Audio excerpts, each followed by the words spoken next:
Welcome back to Ritual Hobby and Art. This is an intro to using gouache paint in Creative Haven coloring books. These are adult coloring books. They're very detailed. I started doing coloring of this aspect sort of around 2019. The year before, I had broken my arm and was unable to do woodworking for several months. And at that time, I had really taken up landscape painting. And so my wife had given me, I believe, this book here. She gave me this book and some color pencils, and so I started doing that as well, and sort of a little, taking into the creative aspect of my hobby life. And so they are fun to work with, very relaxing. These are all Creative Haven books. I also do Kirby Rosanis and some other stuff, but this video is about the Creative Haven. So these are all by George Toufexis. They are colored by number. And so you have a blank page with a bunch of numbers and you color it in. And so I use everything from colored pencils to gouache paint to water-soluble pencils. And so that's what we do. The beginning of every book has, they have all the different pictures you can color and what they could look like or what they should look like, who knows. And then there's a list on the side that has all the colors that you're going to use. Usually what I do is I get a piece of paper and I write down all of the colors so I can just have that to the side when I'm doing the pictures. Talking about gouache specifically, I just recently finished a picture. Here's a picture I just recently did. This is from Around the World by George Toufexis.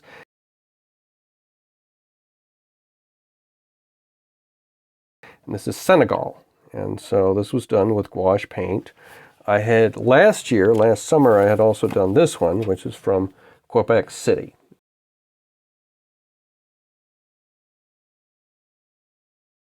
And so also done in gouache paint. I had first started using gouache in the City Sites book. One example being the ferry boat.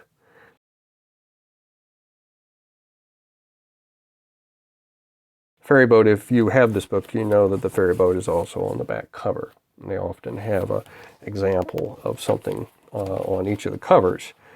And we also did, I do other things. This is using Crayola pencil. And this is the first one I did using gouache. I had actually started using it with marker, and I didn't like how that was, so I had to abandon that pretty quickly, and I finished it up with the gouache because to do it with colored pencil just wouldn't have looked right. I didn't think so at the time.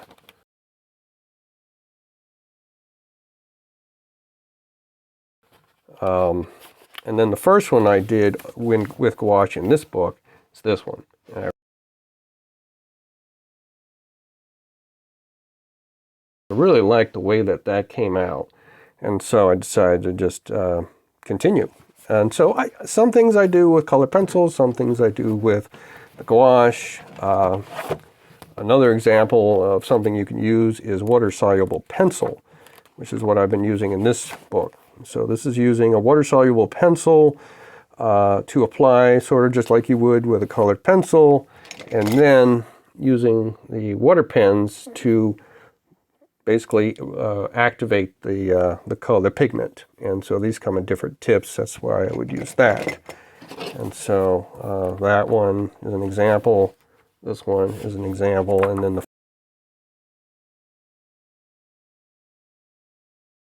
first one I did in this book, which is this one.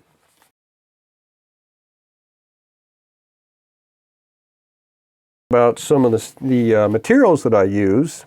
First of all, talking about, here's the palette. This is a basic $10 plastic palette I got from a big box store.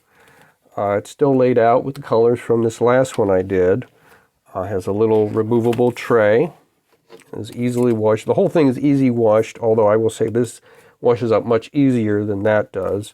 And as with all types of gouache, watercolor, it leaves a little staining behind, so you never can clean it really back unless you stick it in a dishwasher maybe. But for my purposes, this is really all I need. I have a cup of water. This is the same one I used in the plein air videos because it has a good tight top. For brushes, these two come from a craft brush set. This is the detail brush that I use with my plein air painting, with my landscape painting. A lot of the stuff in here, little tiny, you can see these little tiny areas, very detailed. I mean, some stuff is almost too detailed. I'm not sure if I can even use gouache in it or if I can use the pencils. You have to be really tight. For the paint, I use this. This is just this is Hobby Lobby brand, Master's Touch, but Michaels has them too, and all the others. It's just a basic set of gouache paint. Not all of these are from the original package. I have had to supplement some of these from a pack of 8 as you go through them, because you do go through them as time. If you notice, this is a fine touch, which I believe is this might also, I think this is a Michaels brand, but I'm not sure. But anyway, this is actually a watercolor paint. And you can mix watercolor and gouache. The thing with gouache is a watercolor paint, but it's got a little more opacity to it, especially when you add white. When you add white into it, it really becomes opaque. So unlike other paints where white is added and it might be faded out, white can really make any of these very opaque. Additionally, for water control, which is what the name of the game is, keep a paper towel nearby. So when I'm dipping the brush in the water, or adding to the paint, might have a little too much water, I use this to dab that off. And that's just a painting technique that painters use. And of course, the other important thing to note is, let's see, it would be in this book. You gotta have a barrier. You gotta have something. There we go. If I'm going to do a painting, let's say I'm going to do a painting here, I always want to stick this underneath. This is a piece of watercolor paper, which I already have. I already have watercolor paper because I'm doing watercolor landscape paintings. And so it's much thicker, much more absorbent, and so it will stop any water that is on the surface of this paper from getting down to the next page. And so that's what I use. Some people use buffer paper or some other kind of thick paper to do that. So there's different things you can try, but for me, that's what I have chosen to use in this instant.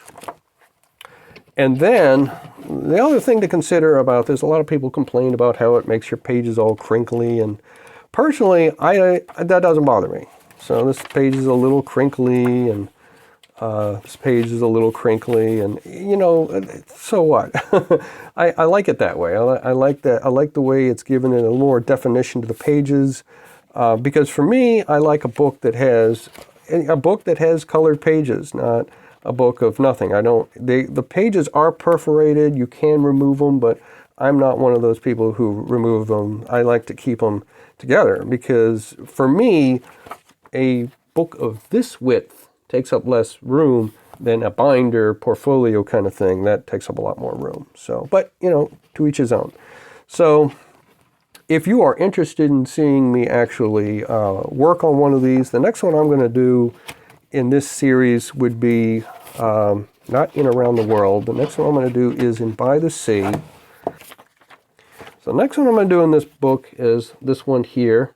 Is a young lady standing in an easel doing some plein air, something I would like to be doing this week, but it's raining outside, so my hobbies have had to move in.